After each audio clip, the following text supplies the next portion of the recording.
Ben ritrovati a Filo Rossonero qui sul canale YouTube di Radio Rossonera insieme a Carlo Pellegatti che oggi è direttamente dalla nostra redazione. Buonasera a tutti. Allora Carlo, siamo appena stati in conferenza da Stefano Pioli, giornata di vigilia oggi, ha parlato anche Pier Calulu. Ovviamente la prima cosa che ti chiedo è secondo te quale sarà un Milan giusto per affrontare questa sfida? Abbiamo visto vari Milan in quest'ultimo mese.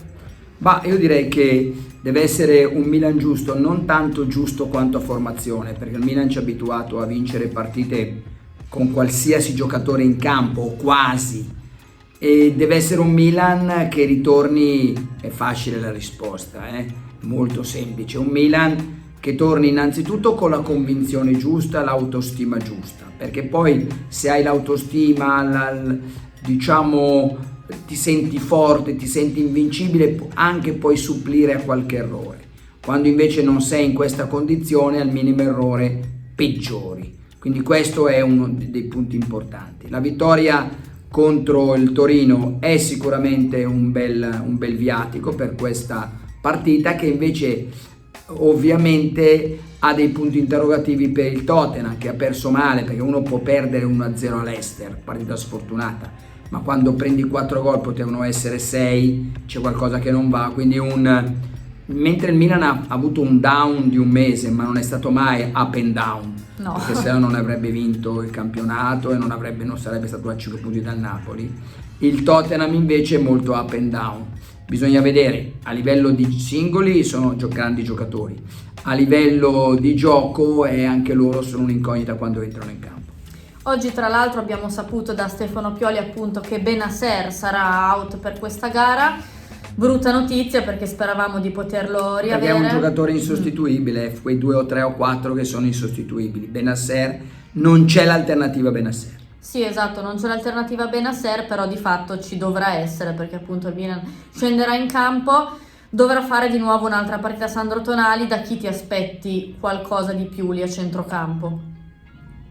A centrocampo bisogna vedere, dato che l'ultimo esperimento con Calabria lì a destra non era andato bene, verrà riproposto Calabria e Teo Hernandez con centrali, credo, Krunic e Tonali. Mi aspetto innanzitutto una parità molto più vigorosa e cercando di andare sulla qualità da parte di Krunic, quello sicuramente. A me non fa impazzire Krunic nei due. Ultimamente non lo vedo neanche troppo in forma dopo il rientro. Esatto, quindi dal centrocampo mi aspetto qualcosa in più. Ma guarda, basterebbe il secondo tempo di Torino, perché contro il Torino avere 4 limpide occasioni da gol non sono tante le squadre. Magari Torino ha preso un'imbarcata all'inizio col Napoli 3-0 dopo pochi minuti, o con la Roma, non mi ricordo, credo col Napoli. Sì, so che in una partita non è entrato in campo, quindi bisogna vedere, quindi è una squadra tonica, una squadra tosta. Il Milan ha avuto 4 occasioni. Io ripartirei dal secondo tempo col Torino. È tanto o poco? Ripartirei da quello. Sì, assolutamente.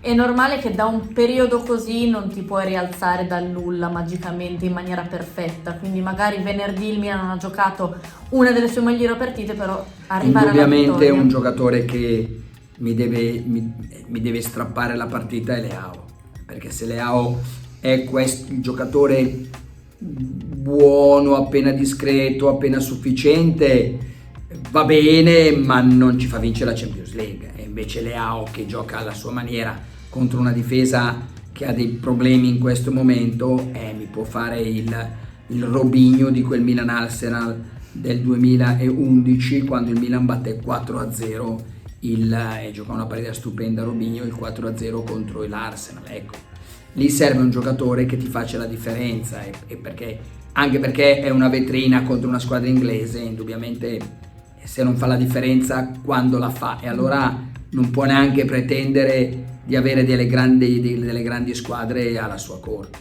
Tra l'altro su Leao sai che sono sempre tanti, no, gli interrogativi. Ovviamente venerdì non ha giocato una grande partita, ma più che non ha giocato una grande partita, da quello che ho visto è come se non avesse giocato, no? Il vero Leao non lo rivediamo da un po'. In tanti hanno ipotizzato che può pesare un po' sui suoi pensieri. Capello, no? No, sì, tra l'altro proprio questo. Secondo te è così? Può essere così? Perché in questi anni siamo sempre stati abituati a vedere dei giocatori che nonostante le voci sui contratti però hanno sempre portato le loro stagioni a termine bene, no? Çalhanoğlu all'epoca, che sì, Donnarumma.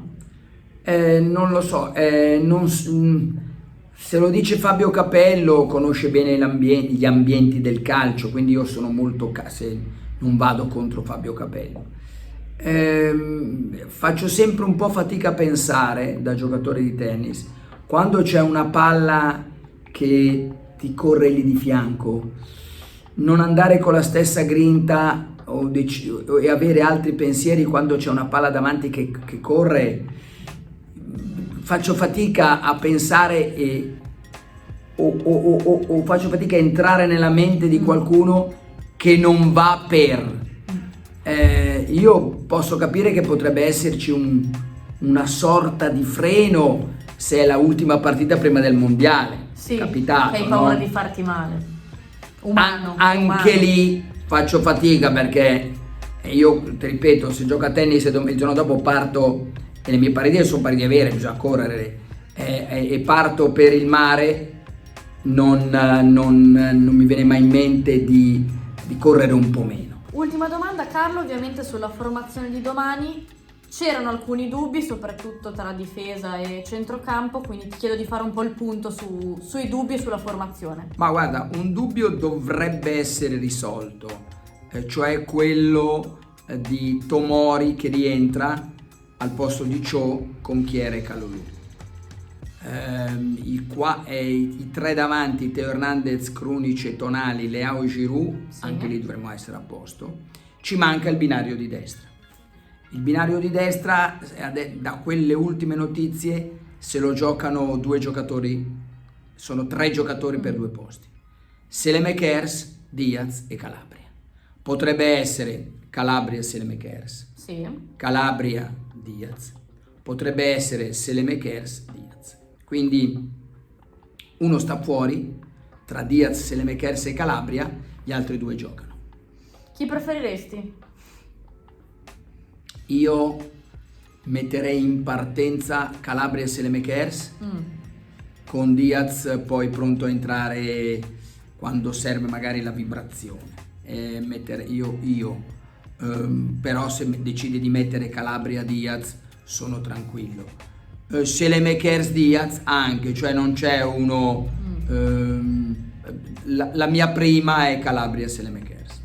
E De Ketelaere è ancora escluso, sembra, quindi neanche sulla destra provato. Niente, non è il suo momento, non lo vede in questo momento. Io sulla fascia destra ci proverei, ma non. Anche perché l'avevamo visto contro la Juve pochissimi minuti. Io ricordo benissimo quella partita, ha fatto benissimo.